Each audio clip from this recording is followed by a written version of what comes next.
Okay, so let me reintroduce myself. Just 1 minute. Let me put my slides on and we'll start with the presentation.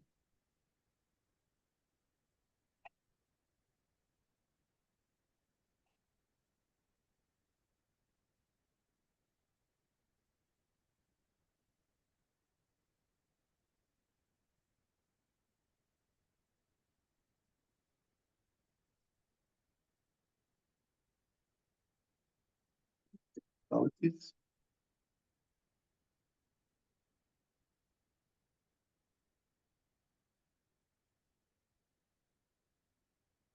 Oh, here we are.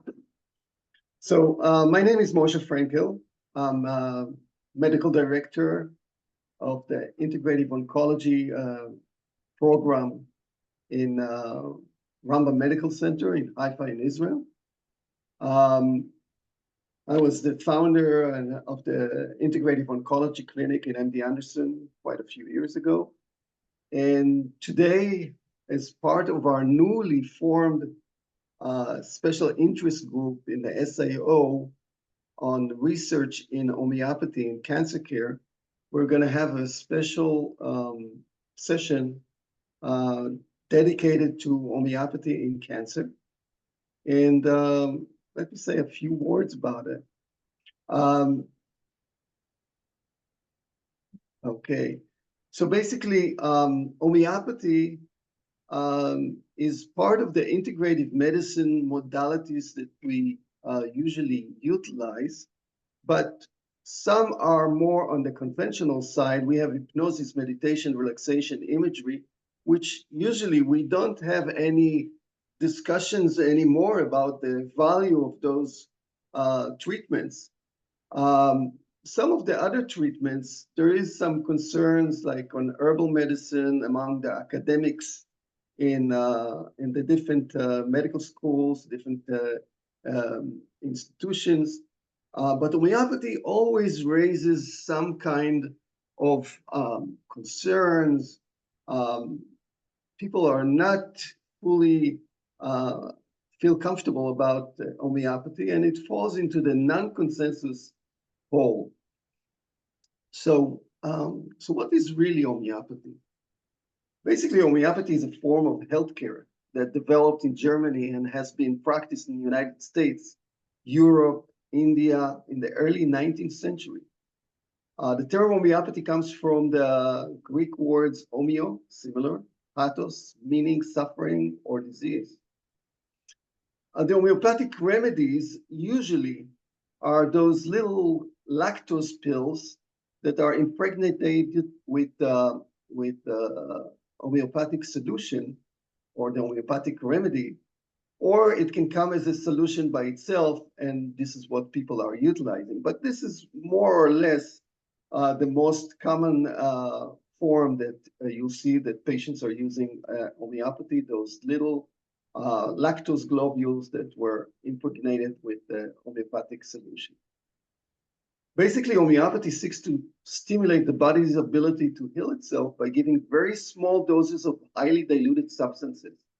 The exact mechanism, we don't know how it really works, but definitely something there, and there is a lot of controversy about it because critics think that it's implausible that a remedy containing such a small amount of an active ingredient, sometimes not even one single molecule of the original compound, and how it can have any biological effect. We don't know. But let's look and see if we have any studies on homeopathy. So basically, when you look at PubMed, you look homeopathy, you run the word homeopathy in PubMed, and you see that in 20 years ago, there were about 1,800 citations. And as we move along in the past 20 years, as you can see here, there is a gradually increase in the number of citations related to research in homeopathy. And as of this month, I just ran a few weeks ago, just preparing for this webinar, we have close to 7,000 citations related to homeopathy. The WHO feels that this is one of the top 5 largest systems of medicine. There are 300,000 doctors, if not more, using homeopathy to treat about 200 million worldwide a year. Homeopathy is currently used in over 80 countries throughout the world, mainly in Europe. In several countries, homeopathy is integrated in the system of health, like in India, in Mexico, in Brazil, in the UK.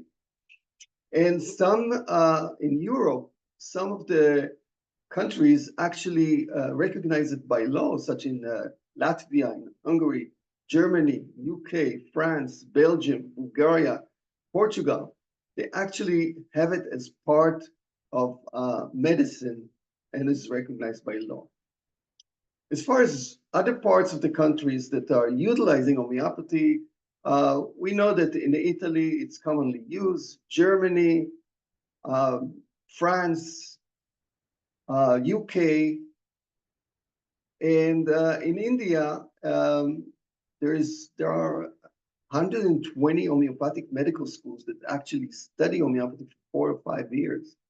It's combined with medicine as well, but they put an emphasis on homeopathy.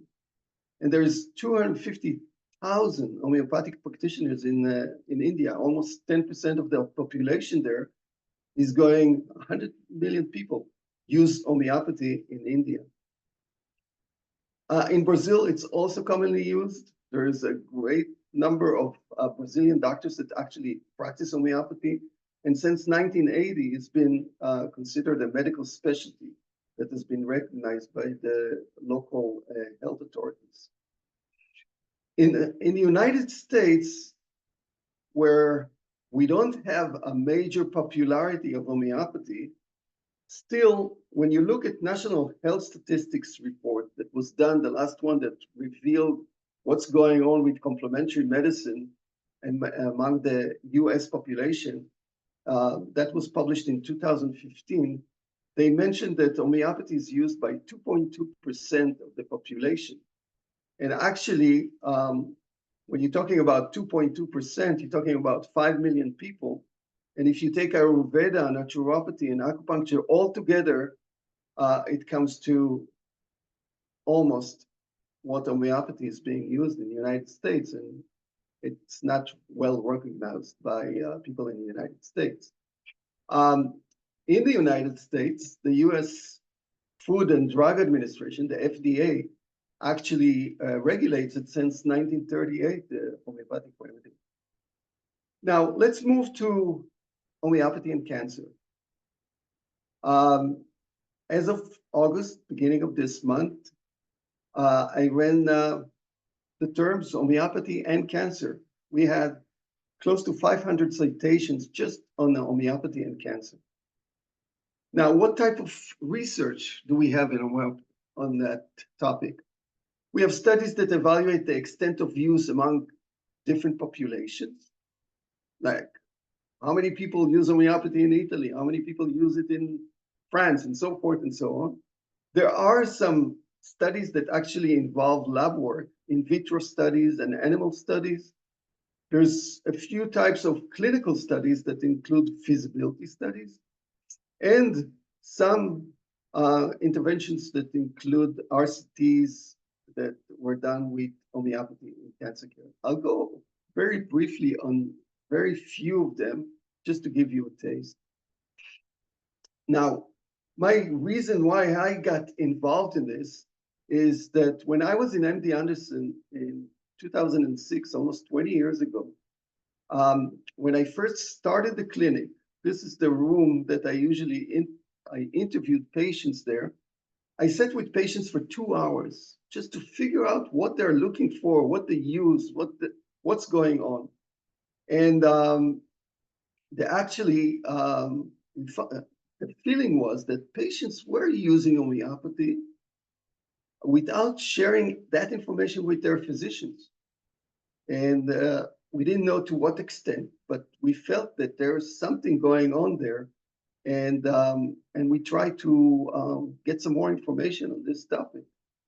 Interestingly enough, 10 years later, Gabriel Lopez, who is now the medical director in MD Anderson for the Integrative Medicine, actually did a study where he actually wanted to see what patients are using when they come to the Integrative Medicine department, and he actually put the number to it as 8.1% of the patients that come there use homeopathy.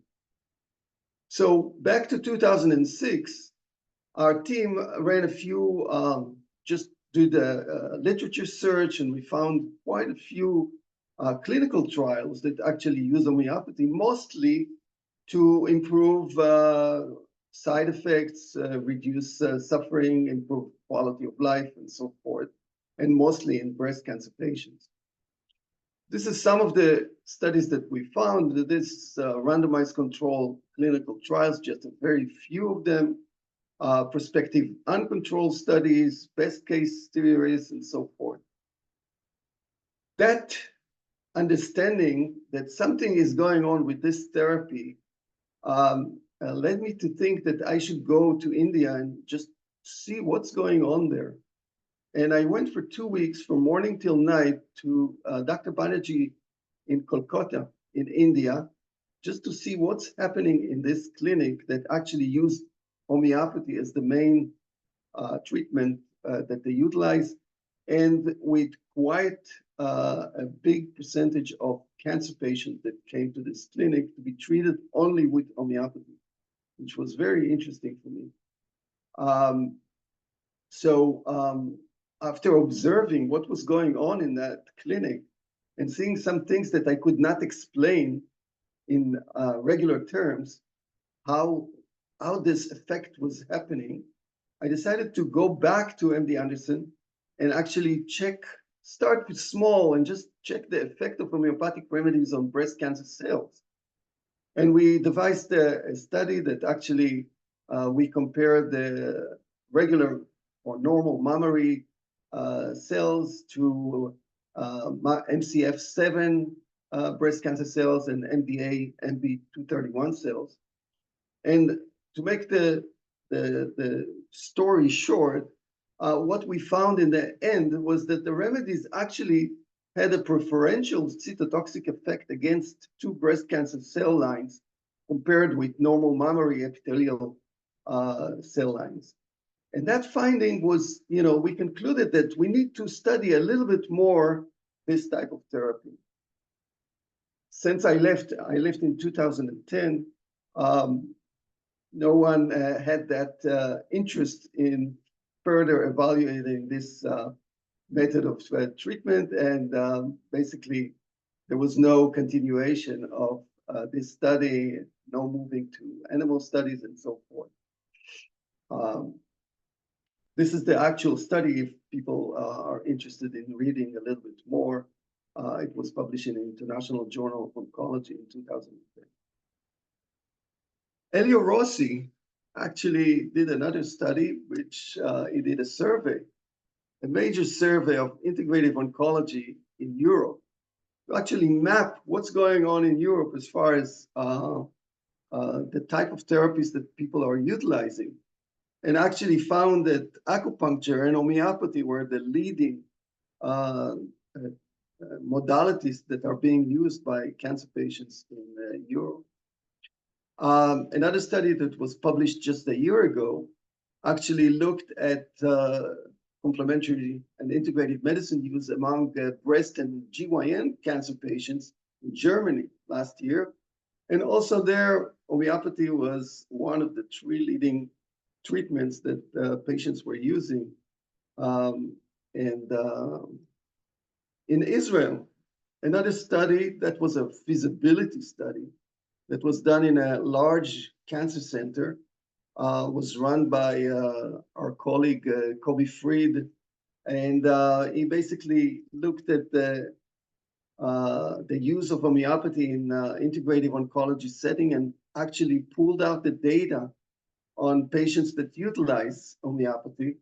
It basically came out to the conclusion that about 75% of the patients stated that the treatment was helpful for them, mostly on improving symptoms like fatigue, pain, gastrointestinal symptoms, emotional, hot flushes, disturbed sleeps, and so forth. Another study that was done in the University of Vienna by Michael Frass, where he actually took patients that were in advanced disease and provided them homeopathy and looked at the value of homeopathy as far as quality of life and survival.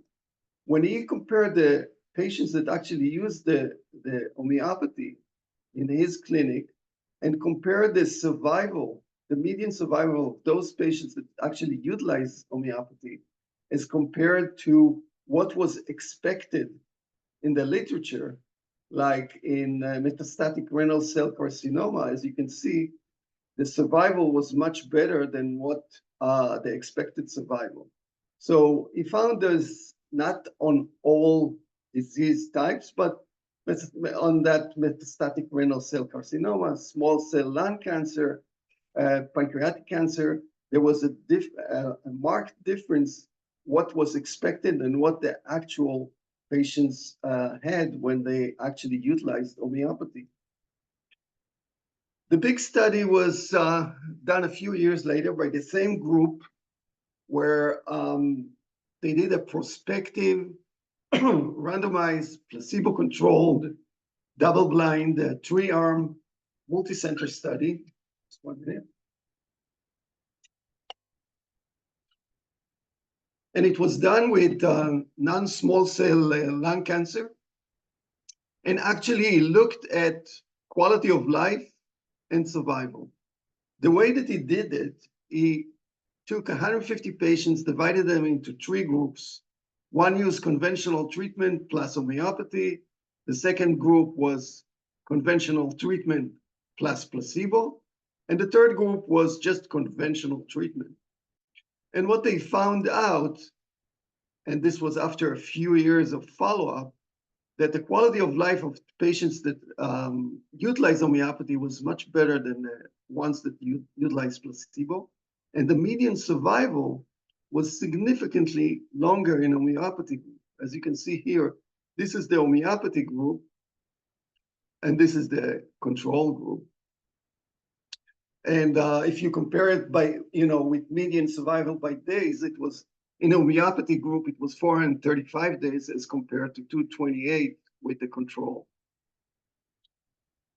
We are in the process of writing the chapter of homeopathy in an integrative oncology textbook that is probably going to come out by the SIO next year.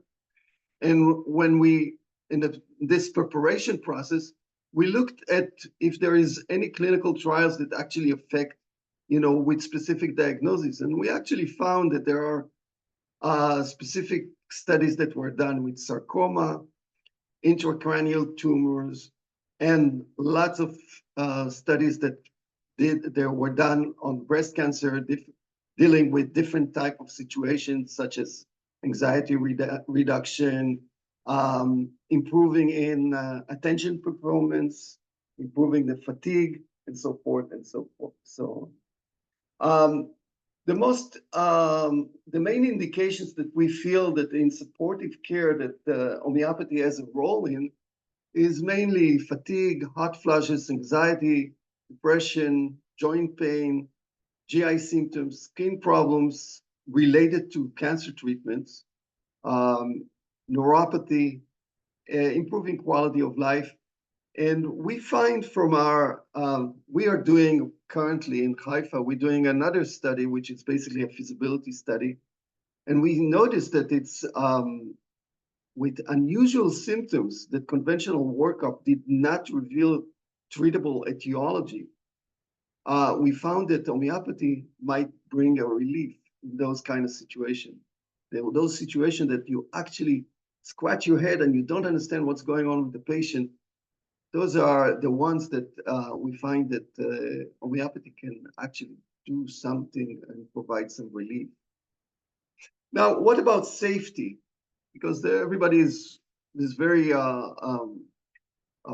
concerned about safety.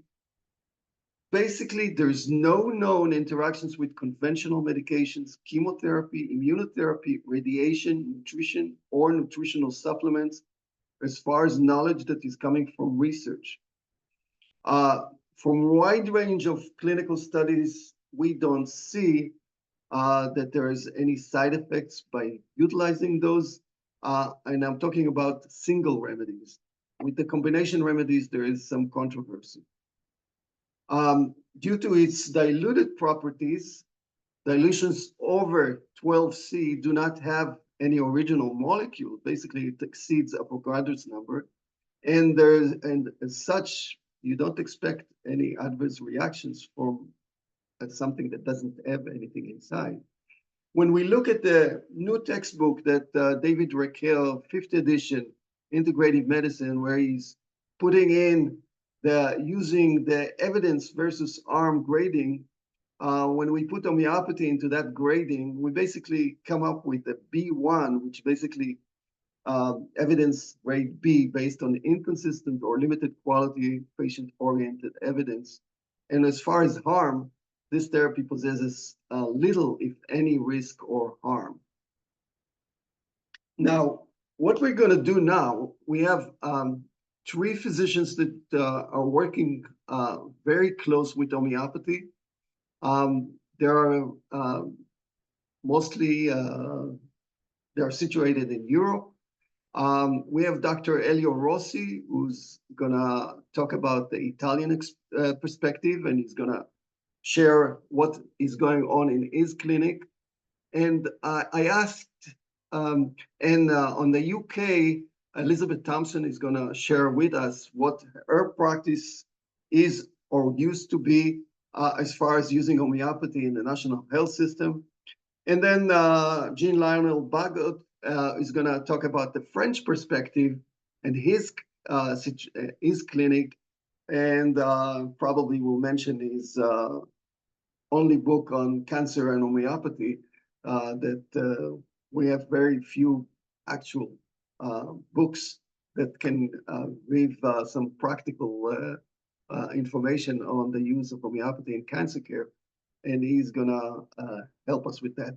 I asked each one of the physicians is to actually provide us one symptom that they find that they have that homeopathy is really helpful. So maybe we can also gain from that. And then we'll finish with a question and answer at the end of this. So let me get that thing out. And Elio, it's your... Yes. Yes. Yours. Yes.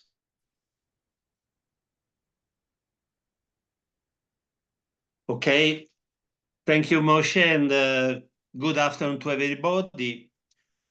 Starting with the Italian situation, the training and practice of complementary integrative medicine in Italy is regulated by an agreement, a national agreement between Italian state and regions since 2013.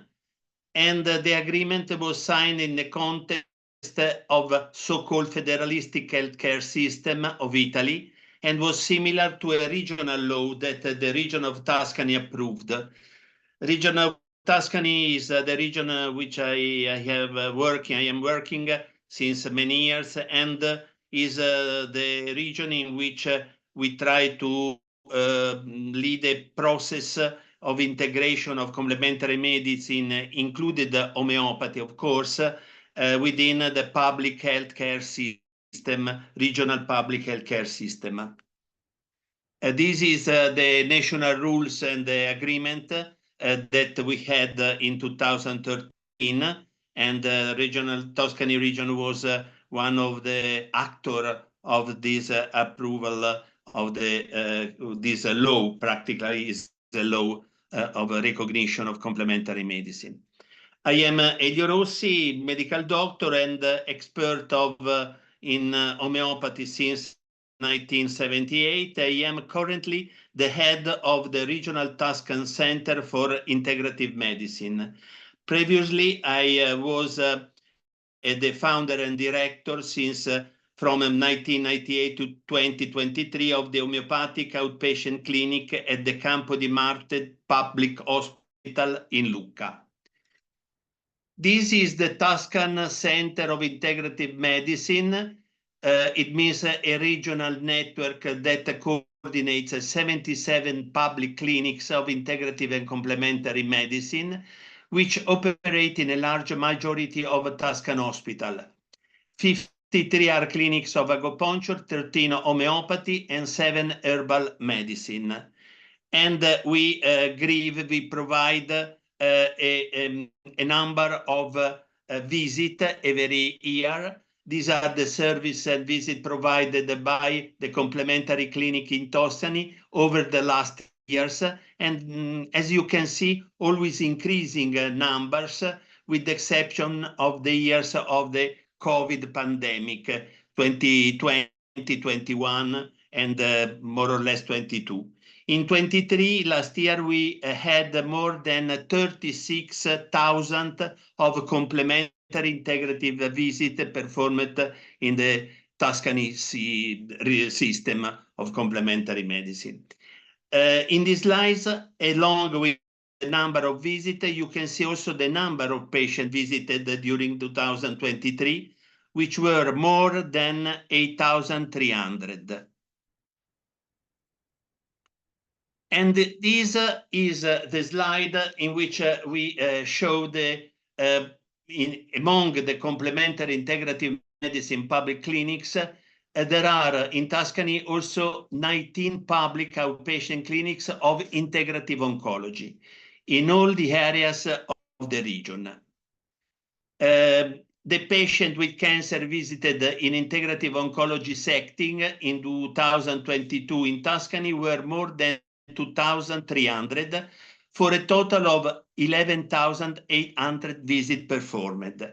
Mainly, you can see acupuncture, more than two-thirds of the visits, but also phytotherapy and homeopathy. It's important at this point to emphasize that in this context of public national health service, the complementary medicine visit to cancer patients are free of charge for the patient, and so are the acupuncture cycles, which are from 8 to 12 sessions each cycle, as well all other conventional healthcare services, whereas homeopathic remedies and herbal products are paid by patients out of their own pocket. Among these clinics, there is also an articulation of the homeopathic clinic of Lucca Campo di Marte Hospital, is the clinic of complementary medicine and diet in oncology, which was established in 2013, which aims to reduce the adverse effect of anti-cancer therapies and to improve the quality of life of the cancer patient. These data are about cancer patients visited at the Lucca clinic till December 2022 from September 2013. 907 patients, 12.9 male and 87.1 female, were consecutively visited, and until the end of 2023, the number of patients was 1,009. So we have a rate of 100, 120 cancer patient, new cancer patient each year. As you can see, mostly are with breast cancer, about 65%, and also colorectal, lung, ovaries, and lately an increasing number of prostate and pancreas cancer. In this table, you can see the list of the symptoms most frequently induced by anti-cancer therapy and also by cancer disease, the same cancer disease, on which the homeopathic therapy showed statistically significant effectiveness comparing the clinical situation before and after the therapy. There are, among these symptoms, we have hot flashes, nausea and vomit, constipation, asthenia, anxiety, depression, insomnia, mucositis, and of course, all the pathologies altogether. Coming now to speak about radiodermatitis and its homeopathic treatment and prevention protocol, which applied in our setting of the Clinic of Lucca. So during the course of radiotherapy sessions, the patient take at first radium bromatum in low potency 5 or 6 CH and the maximum 9 CH before starting the session, each morning before starting the session of radiotherapy, then a post-radiotherapy remedy, which is usually belladonna as prevention, again in low potency, but other remedy after some radiotherapy session may also be prescribed, like Apis mellifica and Cantaris, or Cantaris, according to the clinical skin condition, along with the local application of an alkalizer solution based on sodium bicarbonate and citric acid, and finally a calendula ointment or sometimes aloe ointments. The skin effects of radiotherapy was assessed using a validated tool, the Radiation Therapy Oncology Group Scale criteria, ranging from 0 to 5 degrees of severity, from no effects G0 or slight inflammation G1 to ulceration G4 and even death G5. This is the group of patients under radiotherapy we've seen in these years.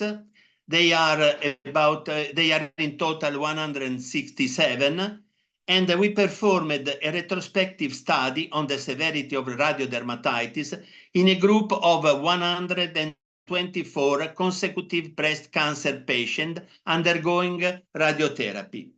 The situation of the skin was evaluated at the beginning and at the end of the treatment. 66 patients who followed the homeopathic integrative protocol during radiotherapy were compared with a control group of 58 no-treated patients.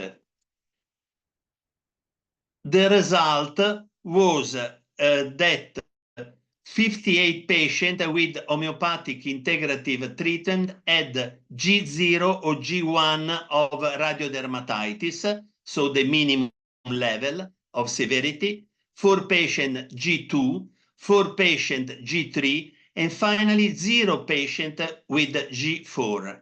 Whereas in the group of no treated patients, 27 patients had G0, G1, 10 patients G2, 10 patients G3, and finally 11 patients G4 with the statistical significance P minor than 0.01. Here you can see better the result more clearly. The columns in gray show the patient treated with homeopathic protocol, and those in black, the patient with control group.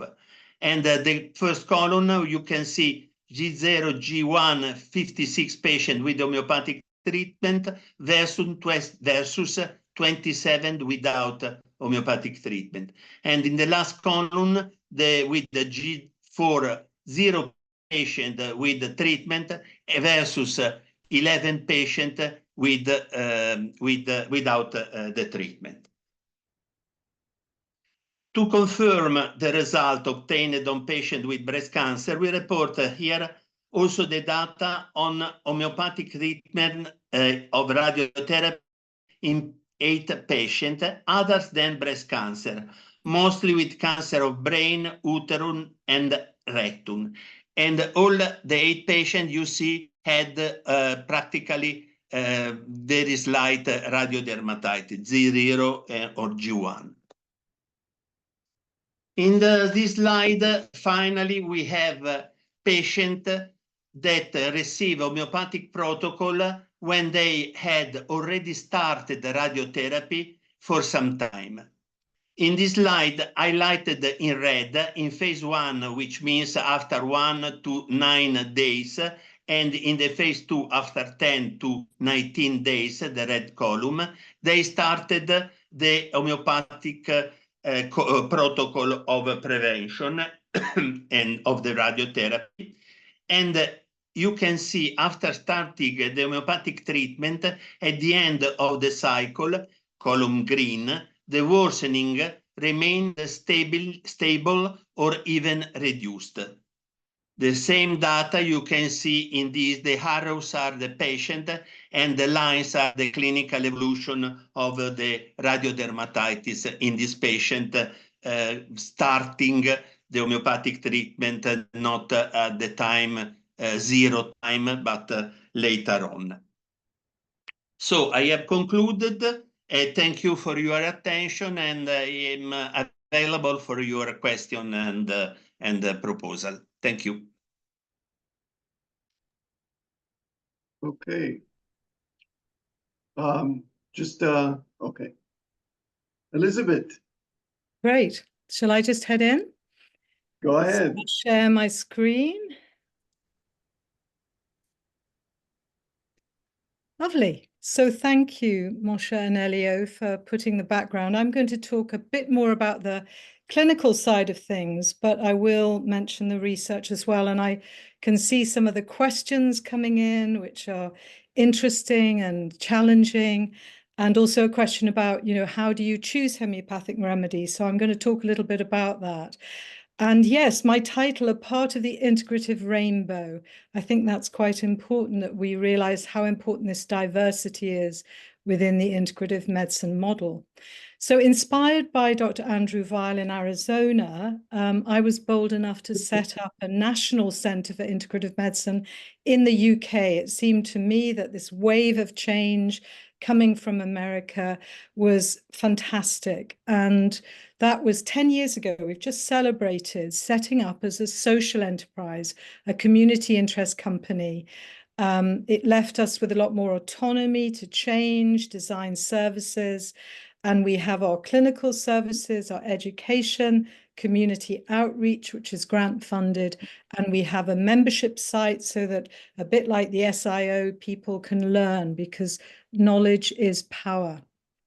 My background is as a palliative physician. I was trained up to consultant level, but trained in a range of integrative approaches as well. So our well-being services are one-to-one consultations with our multidisciplinary team. And really, it's about how do we co-create a personal well-being plan with lifestyle, functional, holistic approaches, but also to support people to make their well-being a priority, to get a deeper picture of their health, and crucially, to feel more informed about their care and put them back in charge. And this is a really important area in oncology, is how to support someone to get back in charge. And social impact is at the heart of what we do, and we offer bursaries. We'd love the NHS to fund more of what we do. It's patchy in the UK, and skeptics have made that whole environment more difficult. But here we are in our lovely new centre in Ham Green House. It was the old infectious disease centre, but now it is a beautiful hub, a collective hub of integrative medicine providers. We now provide a 2 to 3 year master's program in integrative healthcare. This is absolutely crucial in supporting this movement for change. Academic days for everyone, open to the public, online and in person. And yes, we train people in homeopathy. We find it an incredibly useful tool in the integrative medicine toolbox. We have students who are just about to join us from Bristol University learning about integrative medicine, and I will mention all of those. So knowledge is power. We have monthly webinar series open to everyone and anybody across a whole range of conditions, but recently we looked at integrative nutrition in cancer care and mushrooms in neurodegenerative conditions. So we were very pleased to run a whole day on integrative oncology just in May and to welcome our partners from across Europe. In our academic program this year, we're going to be looking at chronic pain, gut health, and trauma. So with our young doctors in training, we're looking at how to optimize health in later life. We're looking at yoga for student well-being and reducing stress with nature connection. And I'm truly excited to say that we now have a roundhouse, a beautiful wooden roundhouse on site where we can camp and students can stay. And this is our lovely yoga room. So our master's is, a deep dive. So not everyone wants that deep dive into integrative medicine, but an awful lot do. And we've got a lovely new cohort of GPs, surgeons, pharmacists, nurses, you name it, all wanting to, to make these changes in their practice. So coming back to that diversity that we teach, I didn't realize for 30 years, well, for 20 of them, that I was an integrative healthcare doctor. But once the model was coined, I realized I was. And these holistic approaches are so important, like TCM, like homeopathy, like Ayurveda, because they see the body as an intelligent whole system. And those whole system approaches often are valuing balance and a deeper connection to ourselves, to nature, to family, and the quality of compassion. So homeopathy, the use of very low doses, gets us into trouble, but they're highly succussed. They're activated natural substances across the natural kingdoms. I'll talk a bit more about that.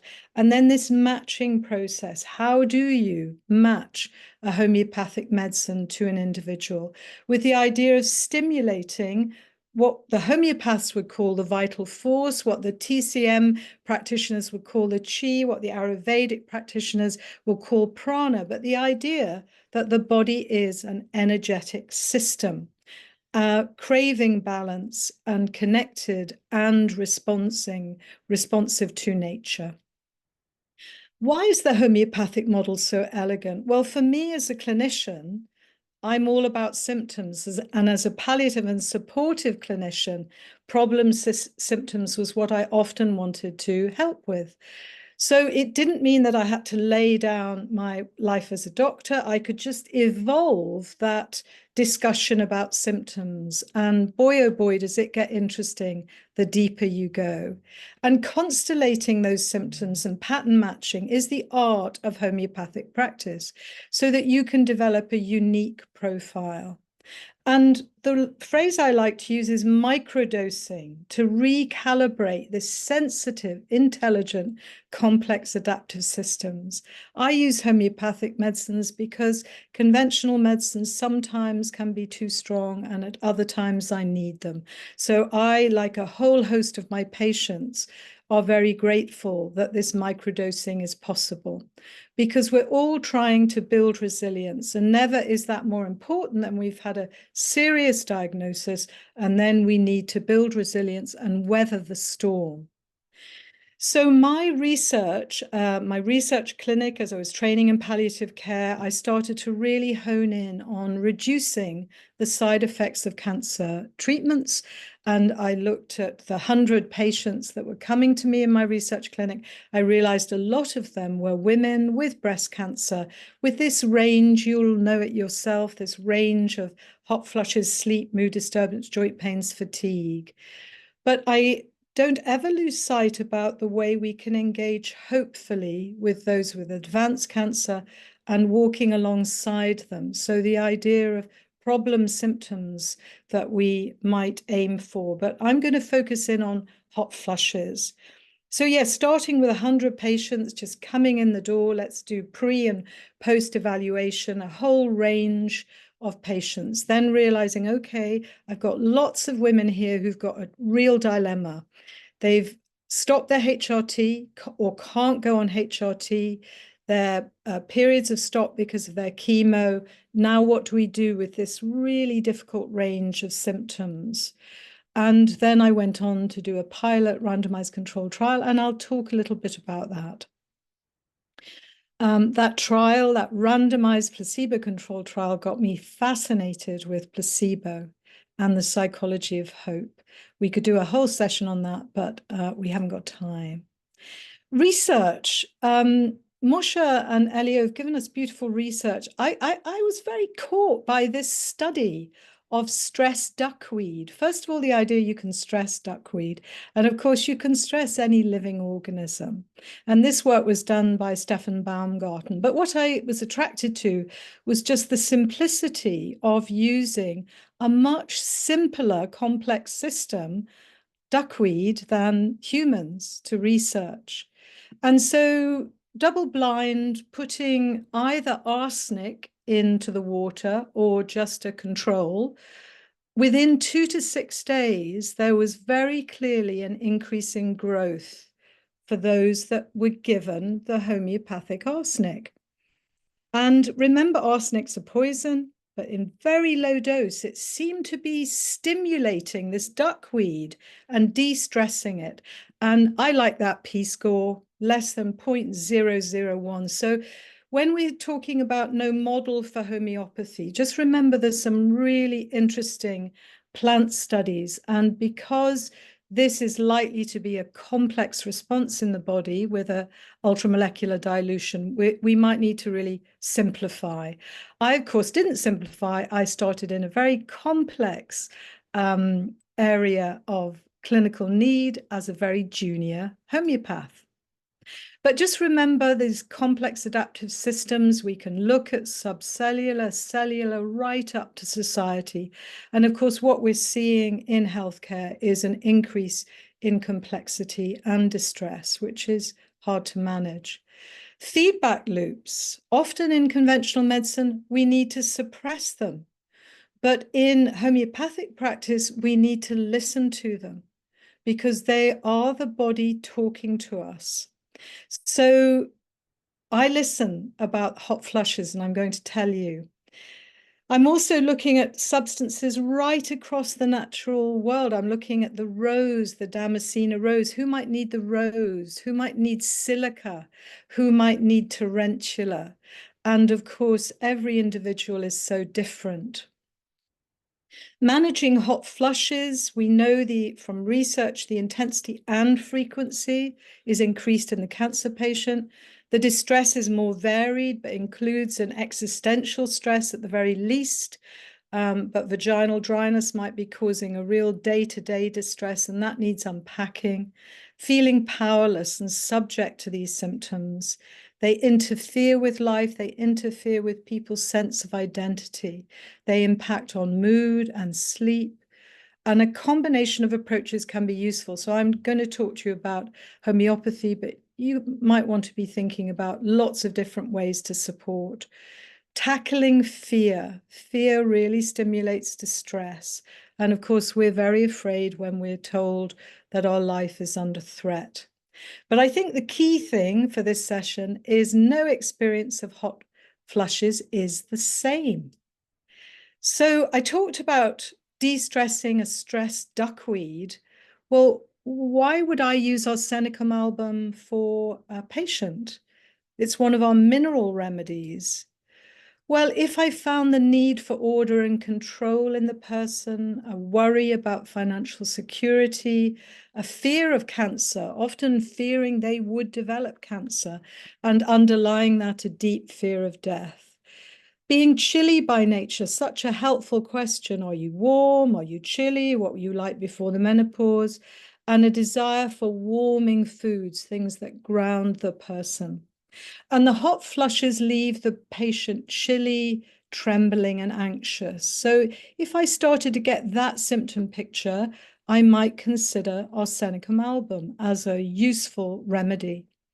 When I'm using kingdoms, so I'm choosing from the mineral, the plant, the animal with the mineral remedy, I'm interested in structure, the need for structure and order. And so somebody's role might be really important in the workplace. So if a woman says, oh yeah, my hot flushes are impacting my work. And for example, I said to one woman, well, I notice you're going into radiotherapy. Could you take some time off work? No, I can't take time off work. I am the one earning the money. So you see the way that mindset will stress that individual when she needs a break during treatment. Elio mentioned belladonna. Belladonna can also be a really good hot flushes remedy, but I'd really want to see someone who's quite active, a lot of hand gestures like me, worse for overheating, worse for sunlight. It's a great sunstroke remedy, but also sensitive to their environment, fearful of dogs and darkness and ghosts. One lady who felt the house she was in was haunted. So that made me think, could she need a solanaceous? So when I'm learning about plants, it's always very exciting because this is the Solanaceae plant family.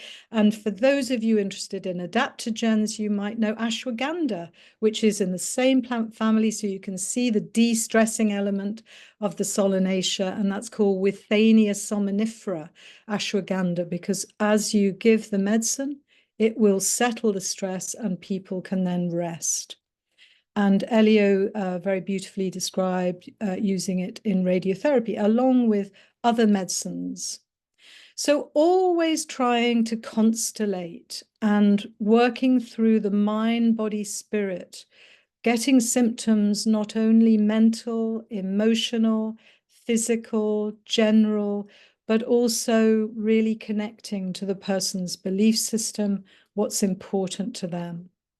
But the deep dive can really take you deeper and deeper, and the questioning can reveal a lot. So always with holistic consulting, I'm looking for what might have predisposed someone at this time to get ill, what's precipitated and what's perpetuated. And actually that comes out of homeopathic practice. That's a key holistic consulting approach. And I teach the holistic consulting on our diploma because it's such an important area. How do we connect?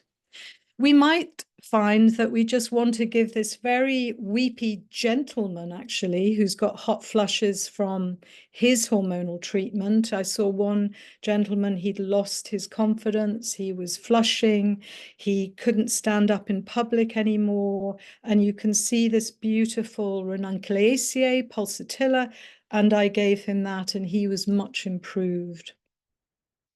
Just a few more slides because I'm aware of time, but just to show you the deep dive, this lady with very difficult hot flushes, along with an autoimmune folliculitis with boils, Crohn's, so she's got autoimmune disease, and then gets cancer. And she says, it's like an intense heat building up in my body. So with the homeopathic practice, I would just get her to stay with it, tell me more, say more about it building up like it's boiling.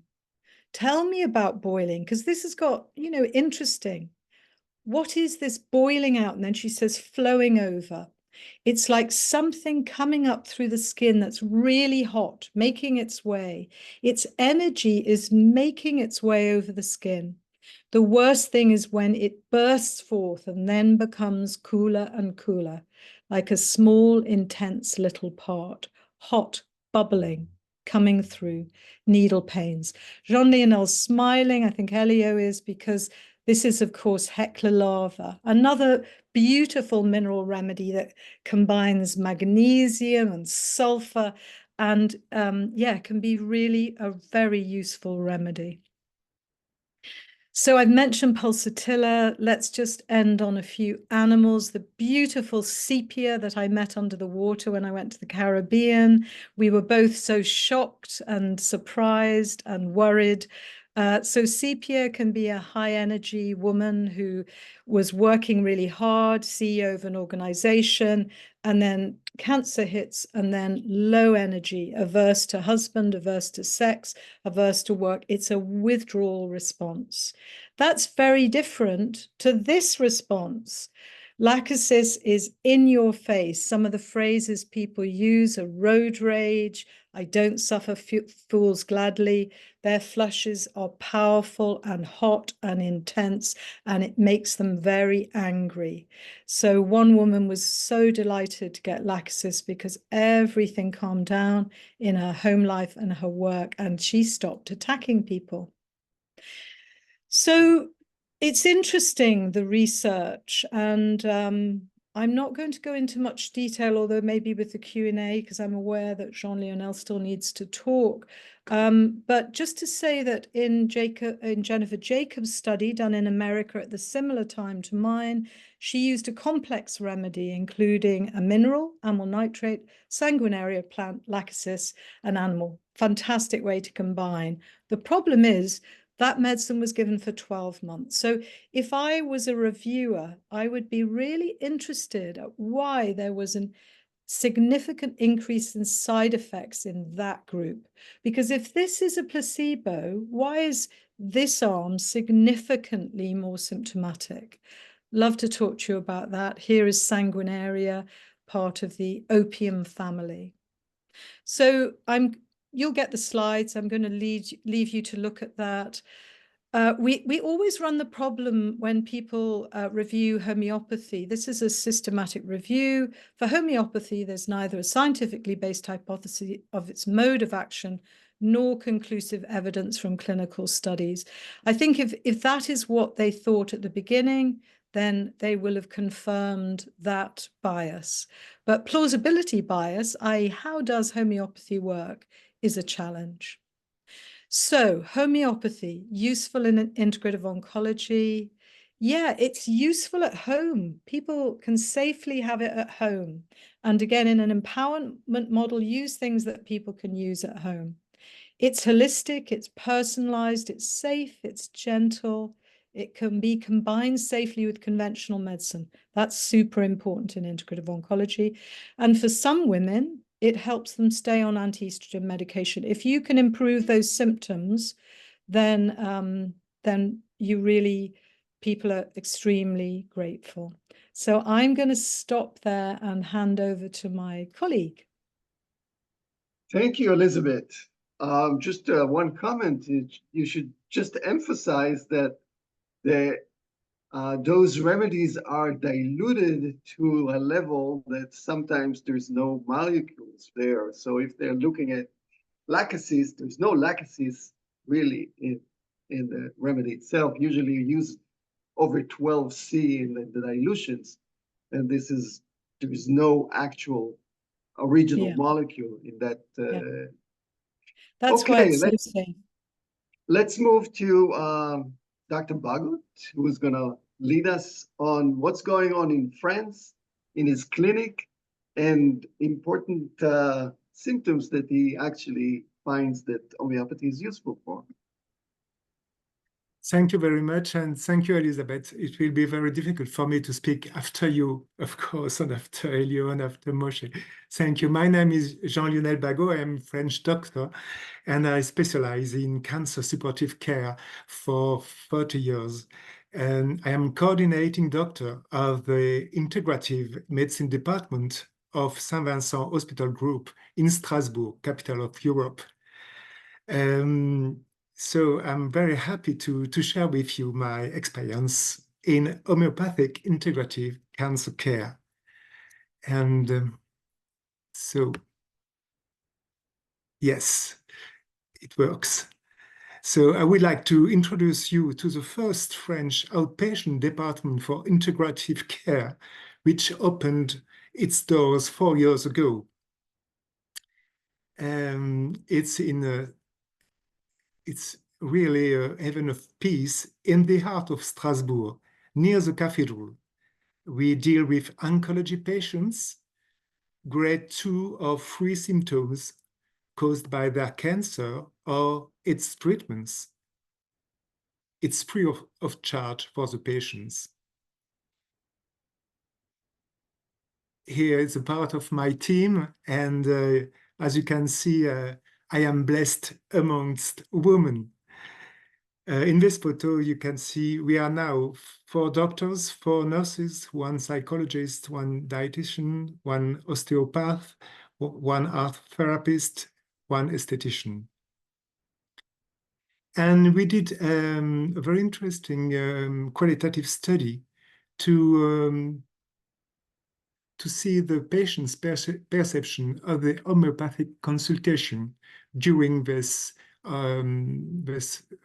outpatient department and this outpatient queue. And as you can see, the consultation was a very good positive experience for the patients. And of course, we try to see the patient's perception of the treatment, homeopathic treatment, and you can see that the patients also were very pleased of the homeopathic treatment because they can reduce the need for conventional treatment, and they perceive homeopathy like a complementary therapy, of course, not an alternative therapy. So I like this conclusion, as you can see in this diapositive.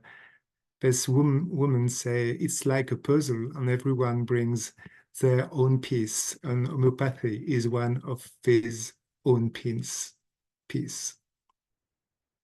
So we did a survey. It's a survey. Just a moment. Yes, among 535 patients undergoing cancer treatment, 31% used homeopathy in supportive cancer care.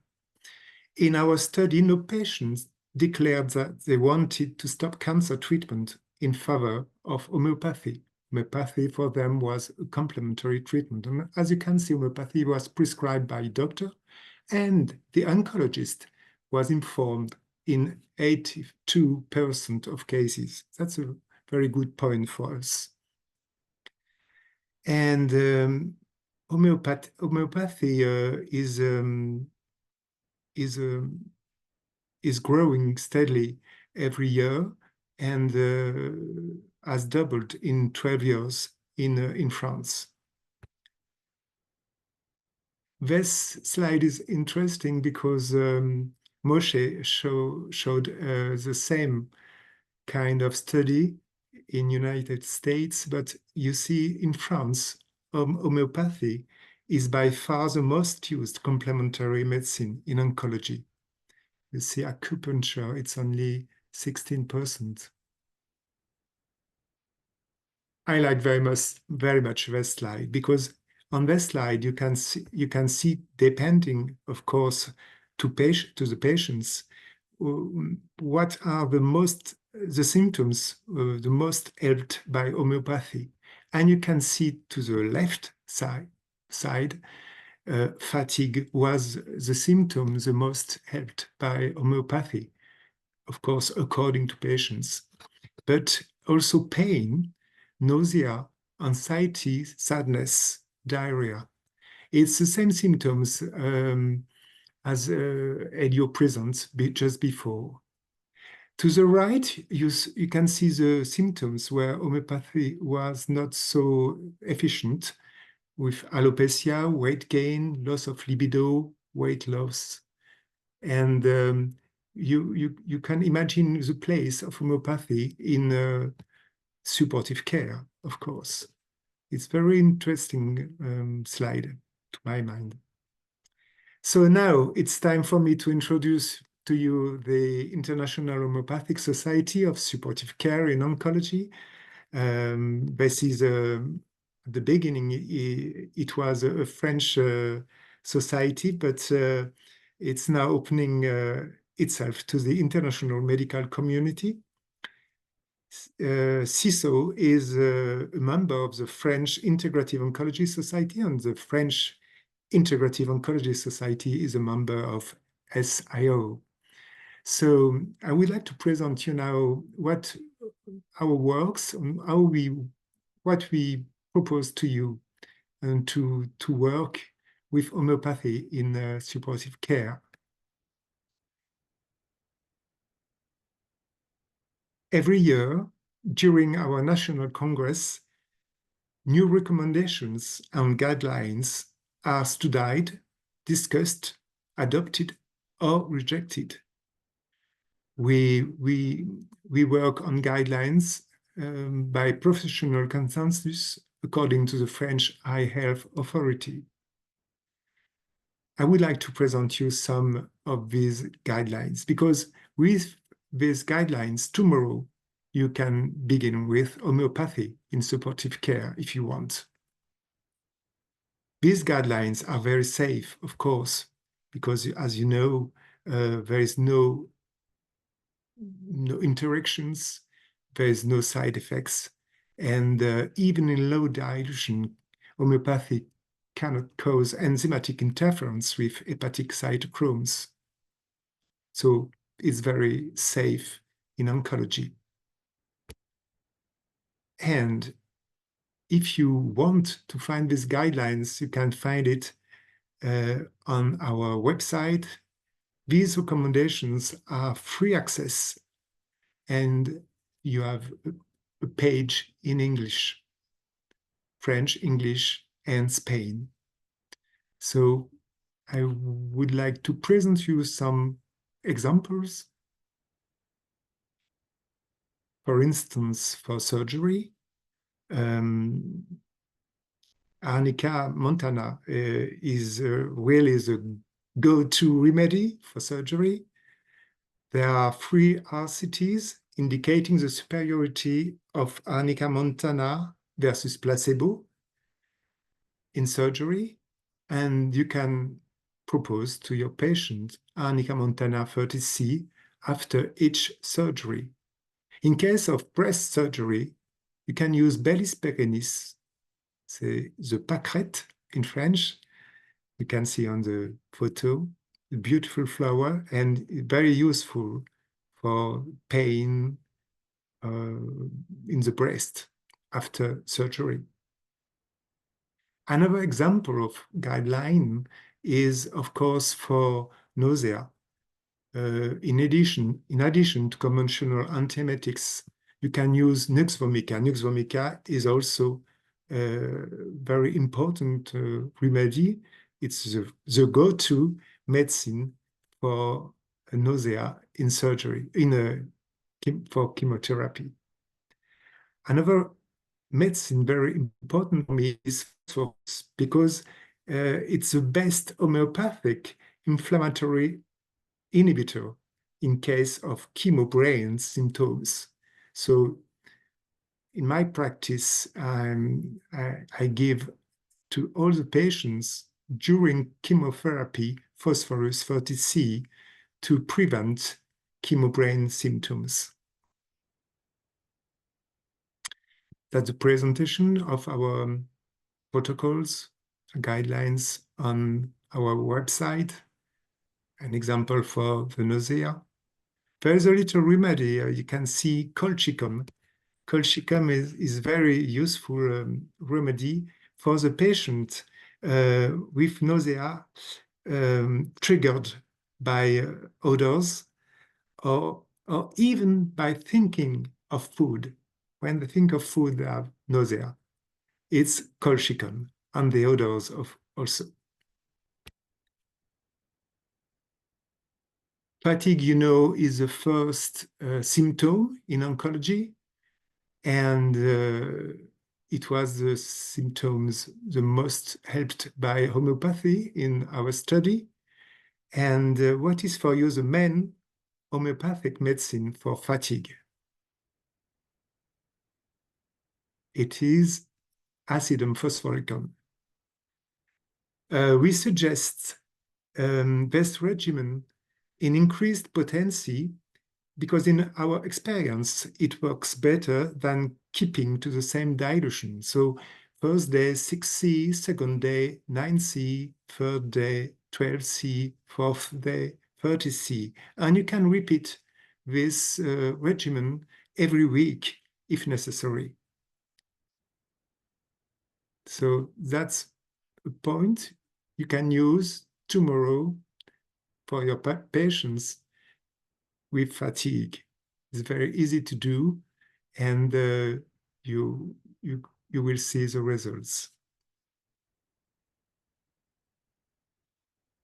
I would like to finish now, because it's time, with a clinical case, personal clinical case, that to illustrate what I said before.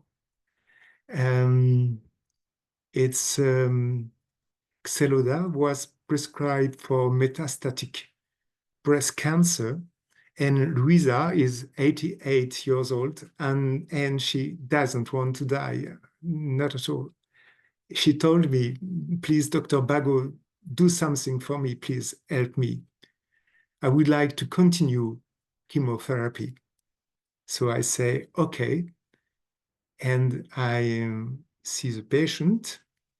As you can see, the arrow shows to use the location of the nodes, metastasis, in the neck.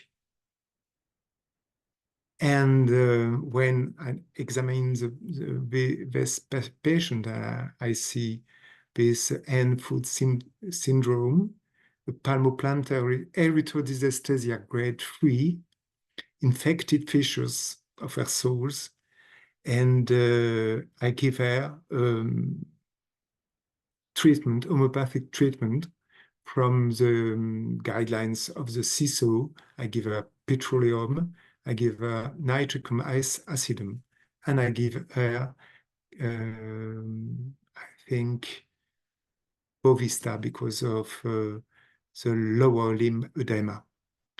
So the chemotherapy was continued at the same dose, and homeopathic support treatment was taken by the patient. And 1 month later, it's getting better. The patient continues her chemotherapy with Xeloda, and we continue the homeopathic treatment. 1 month later,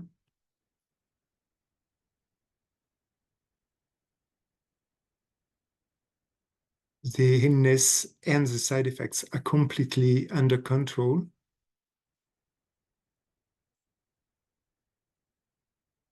And as you can see, thanks to homeopathic treatment, chemotherapy was continued until clinical remission. For me, this is a great example of integrative oncology, and homeopathy is really part of the puzzle of integrative oncology. So you can just have a look on our website, see the guidelines. There is no problem because they are safe and efficient, based on expert consensus, supported by ongoing research, and they should have their rightful place among integrative oncology guidelines. I hope so. So thank you very much for your listening. And if you want more details, you can read it in my book, Cancer on Homeopathy. Thank you very much. Okay, we have just a few more minutes, and we'll go over some of the questions that that was raised here. I see here a question about that there was a question about the home of Boiron in France. This is a question for you, Dr. Bagot. Stopped covering homeopathy in their national medical insurance due to lack of evidence for benefit with the large grassroots backlash. Any thoughts about what happened with there in France? Yes, you know, in my practice, in my clinic, I have always many patients, and the patients continue to take homeopathy because they know that the homeopathy helps them, and so they continue to take homeopathy even if they need to pay it. It's not so expensive, you know. In France, it's only €4, $4, one tube. So with one tube, it's 1 month of treatment. So you have $4 for 1 month of treatment. It's not very expensive, in fact. There was a question here about the lung study that Michael Frass did as far as the concern about the data. And that was expression of concern was published in 2022 about the study. But I can make a statement on it because that it was a private entity that basically raised this concern about the study. But as of today, which has happened 2 years later, there was nothing to disqualify the information that actually Dr. Frass put out. And do you have anything else to add on that, Elio, if you had something about that? Your microphone. I know the story is the same story that if you publish on conventional journal, important journal, then for implausibility of homeopathy, there is somebody who asks you if you just make a mistake, or even if you are not making a mistake, they ask to discharge the publication by the journal. And this is systematic. The last time is not happened only with Dr. Frass, but also Cortes, Mexican doctor, and other Indian in other. It's a well, there is a sort of skeptical plan to give no chance to homeopathy. Then they criticize you because you don't publish. And when you publish, they ask to retire the publication. This is the system. And in the case of Frass, there is no motivation, no justification of this to retire the study. It's just They basically put an expression of concern, but with no request reason. for Yes, data, or they didn't put any data to actually support. You know, Moshe, sometimes the reason that if you are writing a conventional paper, they simply ask you to make a precisation, to make a letter in which you explain better what you mean. And in our case, the consequence was to ask for retiring to retire the publication. Yeah, so basically there was no other credible information to disqualify this study. So No, yes. Anyway, Professor Frass answer all the questions they ask to him. He answers all the questions, and he's waiting to the oncologist the answer. There is no answer of the editor. So he's waiting. He gives all the answers, then there is a blackout. So it's very strange, really.